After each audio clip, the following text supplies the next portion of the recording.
Eks see ju tõsi ole, et informatsioon liigub maailmas kiiremini ja laiemalt, kui see on varem võimalik olnud, et muuhulgas selle tõttu, et eks inglise keelt osatakse üle maailma ju väga palju paremini. Kui nüüd vaadata Eestisse, siis nii-öelda imporditud konflikte ja identiteedi- ja kultuurisõdu, et siis eks need alged ongi inglisekeelsest maailmast või teiselt poolt muide ka venekeelsest maailmast. Et eks see ole loomulik, et need siia jõuavad ja see, millel on siin kandepinda, eks sellest siis siin tuleb ka midagi pikemat ja suuremat, nii nagu näiteks ju kõik see, mis toimub kooseluseaduse ümber, et see on meil ju aastateks jäänud. Samal ajal need teised küsimused väga paljusid kaasa ei tõmba.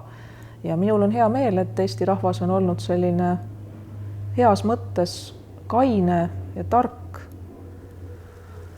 Et teha tühjast tüli, näiteks hakata inimesi nii-öelda tühistama või hukka mõistma ja elust välja tõrjuma sõnade ja tegude eest, mis ei olnud siis, kui need öeldi või toime pandi, isegi mitte taunitavad, rääkimata sellest, et need ei olnud karistatavad.